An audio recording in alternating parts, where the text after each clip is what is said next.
विशेषज्ञ डॉक्टरों द्वारा किया गया निःशुल्क कैंप का आयोजन। कुशीनगर जनपद के कसया में गोरखपुर के मशहूर डॉक्टरों द्वारा निःशुल्क कैंप का आयोजन किया गया।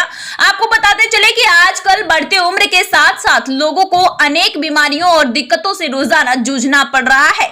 ऐसे में आम जनमानस के बीच गोरखपुर के न्यूरोसर्जन और आर्थो विशेषज्ञ डॉक्टर आर्यन मिश्रा और डॉक्टर अग्रज मिश्रा के द्वारा कसया में कृष्णा हॉस्पिटल पर निःशुल्क जांच सेवा और उचित परामर्श दिया गया, जहां बड़ी संख्या में महिलाएं और बुजुर्गों लोगों ने फ्री निःशुल्क जांच कराया। लोगों में होने वाले प्रमुख बीमारियों में से एक न्यूरो स्पाइन एवं ऑर्थो स्पाइन ब्रेन न्यूरो की वजह से आमतौर पर लोगों को नसों तथा जोड़ों में दर्द, चलने फिरने में दिक्कत, खिंचाव, जकड़न, ऐंठन की दिक्कतों को न्यूरो ऑर्थो स्पाइन सर्जन विशेषज्ञ डॉक्टर द्वारा फ्री निःशुल्क जांच किए। उन्होंने पत्रकारों से बातचीत करते हुए बताया कि आज बढ़ती हुई गलत खान पान, रहन सहन, व्यायाम नहीं करने के कारण अनेक दिक्कतों का सामना करना पड़ रहा है।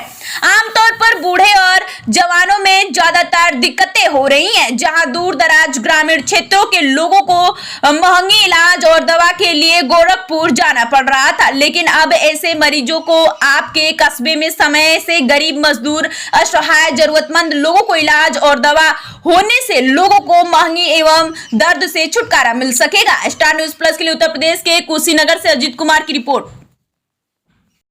आप अभी कसया में फ्री कैंप का जो आयोजन हुआ इसमें आप आई हैं, आपको कैसा फील हो रहा है? अच्छा लग रहा है। अभी आपने किस बीमारी को दिखाया डॉक्टर साहब से? दिखाए हैं। क्या जवाब मिला है डॉक्टर साहब से? जवाब मिला है कि दवा लिखे हैं, कहीं खाओ तो उसके बाद रिजल्ट आएगा। कितना संतुष्ट हैं आप? संतुष्ट है, तभी दवा लेने आए हैं। ठीक। पेशेंट को जागरूक करना, जैसे कि बहुत सारे जैसे पेशेंट जागरूक नहीं है, तो जागरूकता बढ़ाने के लिए कि बीमारियों के बारे में, इसलिए जो हमने एक कैंप ऑर्गेनाइज किया। अधिकतर लोगों में माइग्रेन की समस्याएं ज्यादा उत्पन्न हो रही हैं, इसके लिए क्या करना चाहिए? माइग्रेन की खान पान एक रीजन होता है माइग्रेन की समस्या बढ़ने के लिए, ज्यादा सोचते हैं, टेंशन लेते हैं, वो भी एक रीजन होता है।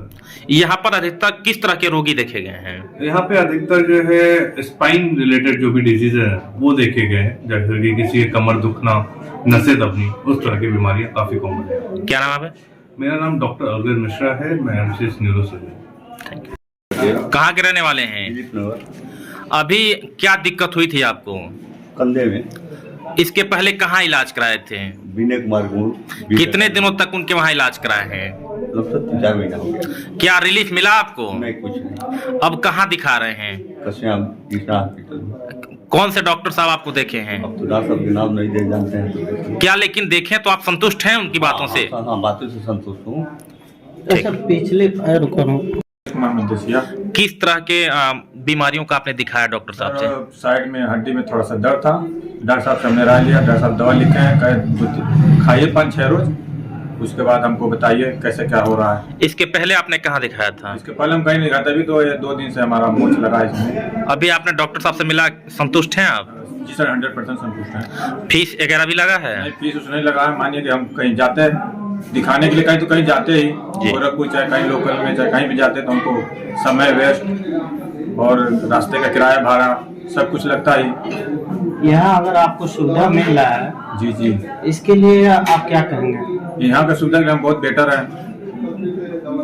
ठीक। करने का पीछे का वजह क्या है? निःशुल्क कैंप एक्चुअली क्या है कि इस जगह पे जागरूकता की कमी है। पेशेंट तो ये जान रहे हैं कि हमको नसों की समस्या है तो हम नस के डॉक्टर को ही दिखाएं, लेकिन किस प्रकार के नस की समस्या है, किस प्रकार के गठिया की समस्या है, ये चीज़ों को जागरूकता के लिए ही हम लोग ये अभियान किए हैं। और जैसे सरकार जो है आयुष्मान की सेवाएं उपलब्ध कर रही है, OPD की भी सुविधाएं उपलब्ध होंगी, तो हम लोगों का ये उद्देश्य लेके चल रहे हैं कि हम मरीजों के पास स्वयं जा कर के उनके जो सबसे नज़दीक जगह है वहाँ पे जा कर के एक कैंप करें, उनको जागरूक करें। तमाम तरह की दवाइयाँ जो वो मेडिकल स्टोर से दर्द की दवाइयाँ खाते हैं, अपने गुर्दे को ख़राब करते हैं, एंटासिड खाते हैं, अपने शरीर के कैल्शियम को ख़राब करते हैं, तो दवा से ज़्यादा उनको किस तरह की खान पान और व्यायाम की ज़रूरत है वो चीज़ों के ऊपर हम लोग ज़्यादा जोर देते हैं। वनस्पति की दवाइयाँ जो बहुत ज़रूरत शुरुआती दौर में जो दर्द की ज़रूरत होती है, मैं उसी के लिए ये दवा देता हूँ। और जैसे ही एक्सरसाइज से शरीर हड्डियाँ और मांसपेशियाँ मजबूत हो जाती है, बीमारी स्वतः ही चली जाती है। शरीर तो एक ऐसा है जो लगातार बनता है, बिगड़ता है, तो जब बिगड़ा हुआ समय रहता है वो दवा नहीं है जो उसके शरीर को सही करे।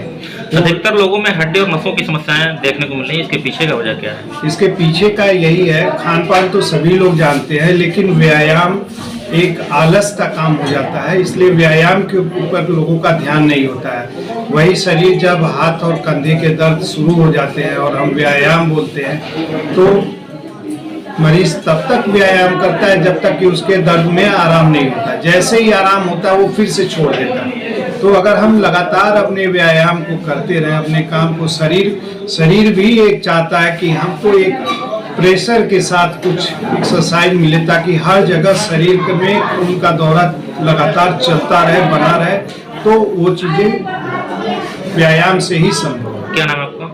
मेरा नाम डॉक्टर आर्यन मिश्रा है। बढ़ती उम्र के साथ किस तरह की खान पान की होनी चाहिए?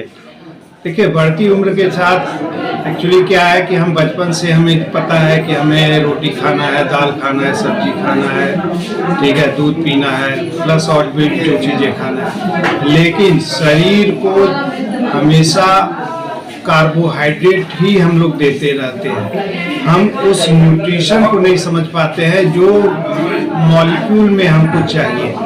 जैसे कई तरह के विटामिन है, कई तरह के एंजाइम है जो कि शरीर में लगातार हर रोज उसकी जरूरत होती है। ऐसा नहीं है कि वो उसका संचय करती है, शरीर में हमेशा उसकी जरूरत होती है। तो न्यूट्रिशन को हम देखते हैं कि कम कार्बोहाइड्रेट, कम तेल वाली चीज़ें, ये अगर हम कम करते हैं, प्रोटीन की मात्रा थोड़ी संतुलन में, इसी को बैलेंस डाइट करते हैं। अगर हम बैलेंस डाइट करें और बैलेंस व्यायाम करें, खाने के बाद उसको पचाना भी जरूरी है। पेट को अंदर हम डाल देते हैं, पेट को मशक्कत करना पड़ता है, लेकिन वही जब हम टहल के करते हैं तो आंत अपनी लगातार हिलती रहती है, तो उसके हिलने और मूवमेंट में भी सहयोग मिलता है और उससे पाचन और उपपचन की क्रियाएं बराबर चलती रहती है। तो दवा के साथ साथ अगर एक्सरसाइज किया जाए जी, तो लोगों को निजात मिल सकता है क्या? 101%। हम तो एक फिजियोथेरेपिस्ट क्या करता है, एक हड्डी के डॉक्टर क्या करते हैं, वो तो मजबूरी में है कि उनको दवा लिखनी है, लेकिन हकीकत यही है कि शरीर में जिस चीज तत्व की कमी होती है हम वो विटामिन, कैल्शियम देते हैं और व्यायाम करने को बोलते हैं।